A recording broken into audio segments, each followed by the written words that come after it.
Well, if you've been coming to Douglas UCC on a regular basis, you know the past few months now, I have been encouraging all of you to develop for yourself a daily personal prayer practice. And I'm happy to hear that many of you have told me that you've done so. Some of you have told me that you pray each morning with a daily devotional. And so I know some of you pray each morning with the Daily Word magazine. Others of you subscribe to Richard Rohr's daily meditations that come right to your inbox. Our denomination, the United Church of Christ, also has a daily devotional. And if you go to ucc.org/daily_devotional, you can sign up to receive these daily devotionals. And it's such a wonderful way for us to begin our day to strengthen us in our faith. I strongly encourage you to go on the UCC's website. It has so many wonderful resources. I'm on it every single day, not only to read the daily devotional, but also because they have lots of resources for pastors on preparing our sermons for Sunday. And I thought it was interesting how the sermon prep for this week focused on the first reading and not on the gospel reading. And I understand why. I think most pastors this Sunday probably are not talking about the gospel reading because it shows us a Jesus that many of us don't want to see, a Jesus that we very rarely see. We see in this gospel story a woman comes to him. She needs help. Jesus dismisses her. He's rude to her. He's downright cruel to her. The woman who comes to him needs help because it says her daughter is tormented by a demon. Now, this does not mean that there was some red guy with horns and a tail and hooves and a pitchfork who was possessing her daughter. The ancient people did not have an understanding of medical science like we do today. And so many diseases that they couldn't explain, things like mental illness, they said you were tormented by a demon. That's what they meant. So she comes to Jesus expecting to get some great compassion. And instead, she is greeted with cruelty and rudeness and dismissal. This isn't the warm, kindly, loving, sympathetic Jesus. He says, "Get out of my sight." He tells her, "I have only come for the sheep of Israel." She's a Canaanite. She's not Jewish. The front cover of your bulletin today says bold moves, because this woman, it was a bold move for her on a number of levels. One, she was a woman approaching a man. That was forbidden in Jesus' day. And also she was a non-Jew approaching a Jew. But this woman was persistent. She was bold. Even when Jesus compared her to a dog. Now, I know many of you have dogs and you love them. And you think, well, that's a nice comparison. But people in Jesus' day did not have dogs as pets. The Jewish people considered dogs to be unclean. So to call someone a dog was a great insult. Jesus insulted this woman. And I know this is hard for us because we're thinking, why is Jesus being so cold and rude? Why is he ignoring her? She needs help. Well, some have speculated that Jesus is merely testing the woman. He really wants to see how strong her faith is. I tend to be more in line with other theologians like the Reverend Ed Townley, who wrote our words of integration this morning. As he said, most traditional Christians think Jesus was always perfect. They think Jesus knew he was the Son of God since he was a baby in the manger. And his whole life, he was perfect. He made no mistakes, and he was fully aware all the time of his oneness with God, of his role as the Christ. But what if that wasn't the case? What if Jesus didn't know that truth right away? What if it took him a lifetime to discover that? What if that understanding of his oneness with God happened throughout his life and throughout his ministry? What if becoming the Christ was a process and Jesus was learning and making mistakes along the way? Jesus was fully human. He went through everything we did, and that means he made mistakes. Now, many of you love the contemporary Christian author whose name is Anne Lamott. And in one of her books, she writes about this humanness of Jesus, and she says this: God sent Jesus to join the human experience, which means to make a lot of mistakes. Jesus didn't arrive here knowing everything. He had confusion, sexual feelings, crazy human internal processes. He had the same prejudices as the rest of his tribe. He had to learn that the Canaanite woman was a person. He had to suffer the hardships and tediums and setbacks of being a regular person. If he hadn't, the incarnation would mean nothing.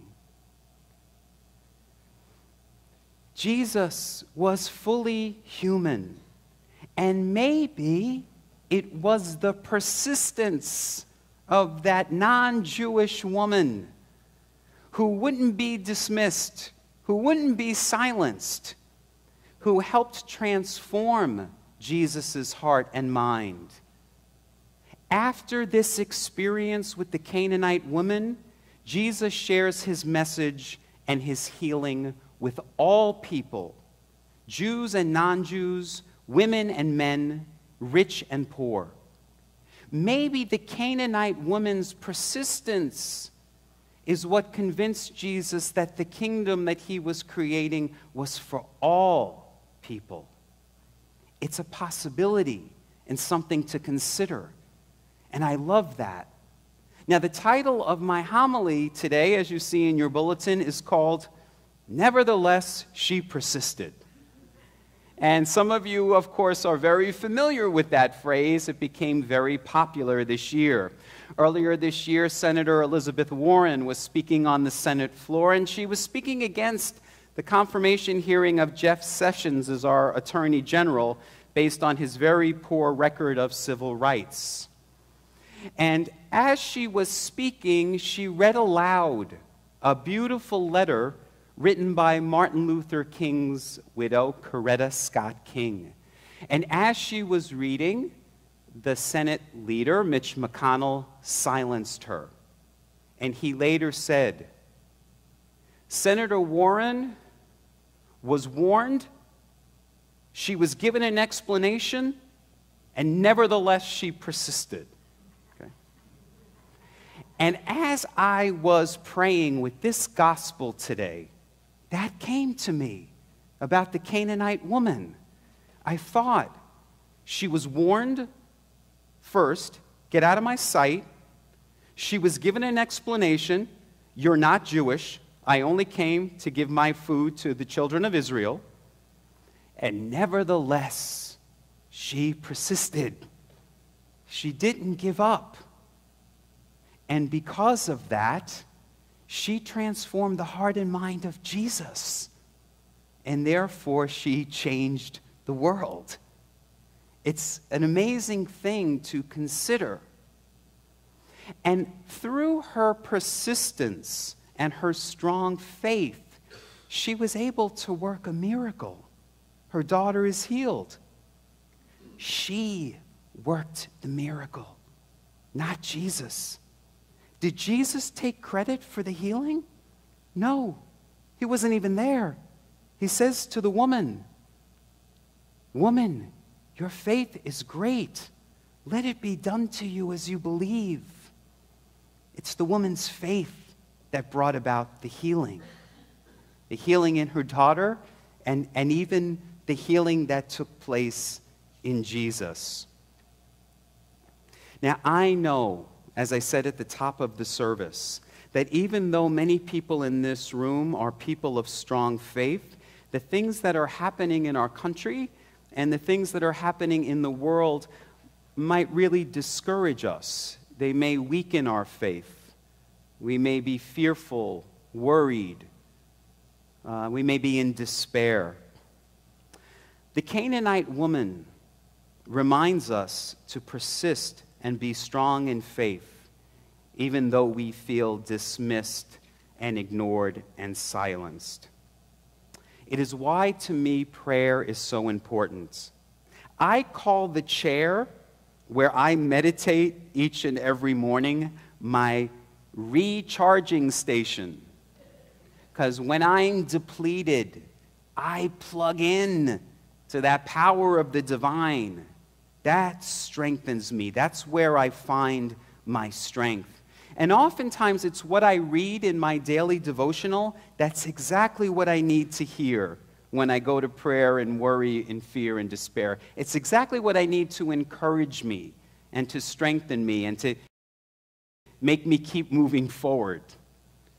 Now, last year during the presidential campaign, Hillary Clinton's pastor, the Reverend Bill Shalati, woke up every morning at 4 a.m. And at 4 a.m., he composed each day a daily devotional for her. He found quotes from Scripture that aligns with what was happening that day during the campaign trail, and he wrote a reflection on it to encourage her and to strengthen her. And all of those devotionals for each day have just been compiled into a new book, which is called Strong for a Moment Like This. And I would like to read for you the devotional he composed for her, the hardest devotional he said he had to write, for the morning following the election. He chose for the scripture quotes Psalm 17, which is the prayer for deliverance from persecutors, and 1 Corinthians 15, the resurrection of Christ. It is Friday, but Sunday is coming. This is not the devotional I had hoped to write. This is not the devotional you wish to receive this day. While Good Friday may be the starkest representation of a Friday that we have, life is filled with a lot of Fridays. For the disciples and Christ's followers in the first century, Good Friday represented the day that everything fell apart. All was lost. The momentum and hope of a man claiming to be the Messiah, who was supposed to change everything, had been executed. And even though Jesus told his followers that 3 days later the temple would be restored, they had no idea what that Sunday would be. They denied, they mourned, they fled and they hid. They did just about everything but feel good about Friday and their circumstances. For us, Friday is the phone call from the doctor that the cancer is back.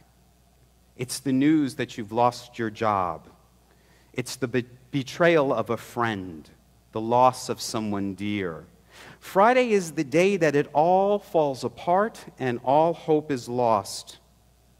We all have Fridays, but as the saying goes, Sunday's coming. Today, you are experiencing a Friday. Your Friday is what happened in the last few weeks and last night in the tragic loss. But Sunday is coming. It was Jesus' faith in God that gave him the grace and peace to submit to his Friday. While death had seemingly won, Jesus knew better. When he said, "It is finished," it wasn't meant to be a statement of concession. It was a declaration that a new day was on its way. Friday is finished. Sunday is coming. Death will be shattered. Hope will be restored. But first, we must live through the darkness and the seeming hopelessness of Friday. You know, one of my favorite sayings is, God doesn't close one door without opening another, but it can be hell in the hallway. My sister Hillary, you, our nation, and our world is experiencing a dark Friday. Our hope is that Sunday is coming, but it might well be hell for a while. That's what he wrote to her that morning. Okay. My friends, I know that what's going on for us can seem hopeless. And not just with what's going on in our nation. I know many of you are experiencing your own personal hells, your dark Friday. Some of you are like the woman's daughter, being tempted by your own demons, going through your own personal hell. And during those times when it seems all is lost, remember those words. Sunday is coming. That's the hope that's promised to us as Christians. Jesus' death wasn't a death. It wasn't over on that Friday. It was all about resurrection and new life. Things are happening in our world right now so that we'll pay attention. Things are being exposed so that they can be healed and transformed. While this is happening, we as people of faith cannot give up. As Reverend Dorhauer said, no quitting.